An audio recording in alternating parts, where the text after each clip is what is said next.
Jata Madurna kang pinustika dinasti dadi kusuma pepujanku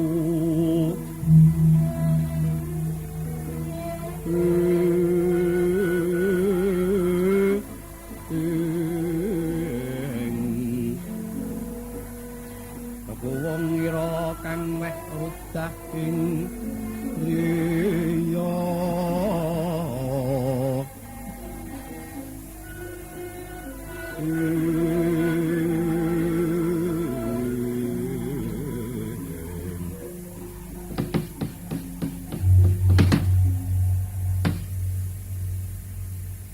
anak kundi wong ayu Siti Sundari bukan deniku wonten pangandika ingkang adhawuh lan andika Eyang Mantuntari iku wonten pangandika ingkang adhawuh aja nganti padha lirwa marang dawuh pilinge ingkang rama Kanjeng Koko Prabu Indrawati nalika bakal jengkar marang payudan nitipake pusaka langkap marang sira nini ingkang aran Kyai Gusara kudu direksa ingkang permati aja nganti ketenangan dening mungsuh Marga miturut pangandikane Kakang Prabu Indrawati ento Kyai Gusara nguni peparinging Sang Hyang Wisnu sayekti dadi andel-andel ngaprang nadyan kinaraca ing gegaman yen Kyai Gusara durung pedhot kendenge tang lamun ingkang nampil pusaka mau bisa ngrasakake loro. Kanjeng Ibu mboten langkung nitlaken dawuh Kanjeng Ibu. Kanjeng Ibu mboten langkung nitlaken dawuh. Sapa iku Nini Siti Sundari. Apa to sabab petini truning telung dina tuning kalungguhan iki ora kepenak rasane adikku mongko piwelinge Kakang Prabu Indrawati nadyan ing Kurukasetra bebasan banjir gedhe yen dingono keparenge Kakang Prabu tujumu kulup Abimanyu ora nilan metu ana ing paprangan iku ora katon bojomu menyang endi Nini Kanjeng Ibu mboten pepoyan ing kula mboten pepoyan dhateng Kanjeng Hyang Utari wiwit kula wawratri Pangeran Abimanyu kula tingali wonten sabeting papenggan anggung anggenipun kalisikan sakedap nyaketi kula sakedap nyaketi Kanjeng Hyang Utari inggih sloga ing mekaten wau kula mboten saged nemtokaken kagungan kersa ingkang pundi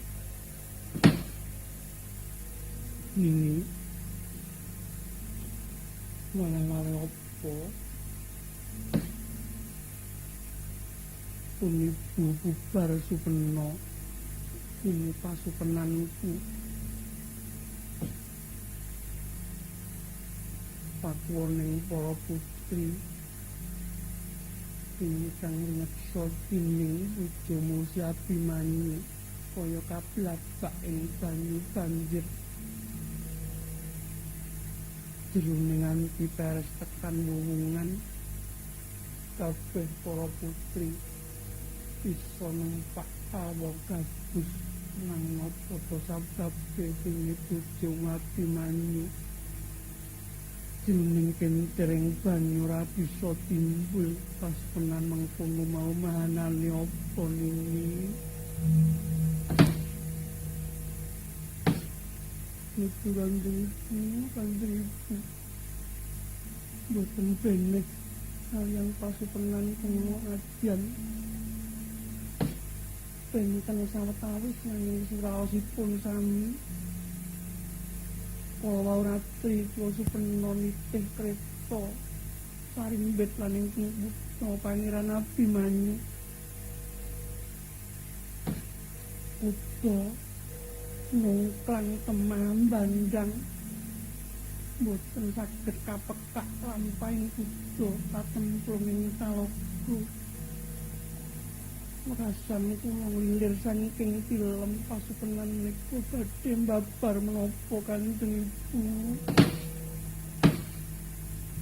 Sikekang ndawek sami wawan ginem anggung kumawung duning rasa karana enget pasupenanipun piyambak-piyambak.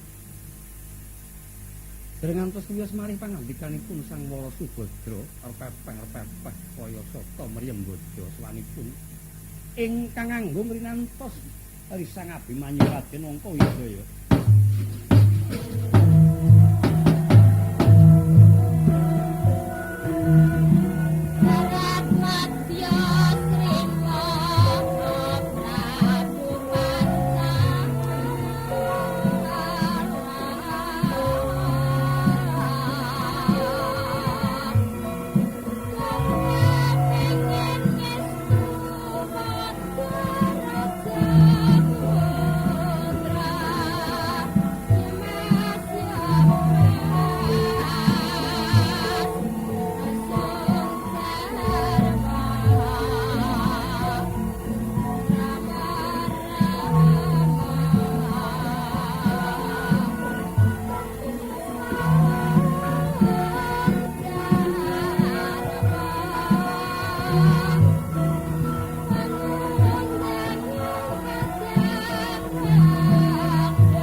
Garwa kekalih Dewi Siti Sundari Rasan Sang Hyang Utari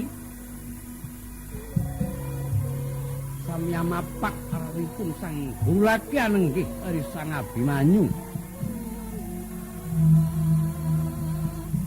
Asta kanan binundetan dening Dewi Siti Sundari. Asta kiring kagandeng dening Sang Hyang Utari lumampah lon-lonan. Saben sapetak Ari Sang Abimanyu tumulih kanan, sapetak tumulih kiring. Anggung mulat dhateng ingkang garwa kekalih. Nadyan boten bibar nampi panyendu nanging Sang Abimanyu anggung karonta-ronta jroning penggalih. Bawane satya linuwih ingkang widagja ngampah renteng ing raos nadyan kaya ngapa sesak ing manah.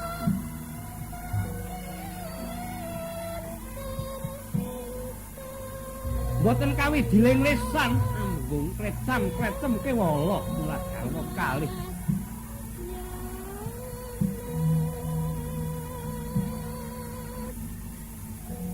Prapta ngarsaning Kang Ibu Dewi Wara Subadra Sang Abimanyu biyanembah ngkemi padha. Sami sakala sirna petenging penggalih Dewi Wara Subadra mulat swaning Kang putra Raden Abimanyu. Sadyangganing gumampahing panci panglong papak obor 1000. Mula teka mangkono wijiling Kang sabda pangandika lamunta dereng wijiling lisan.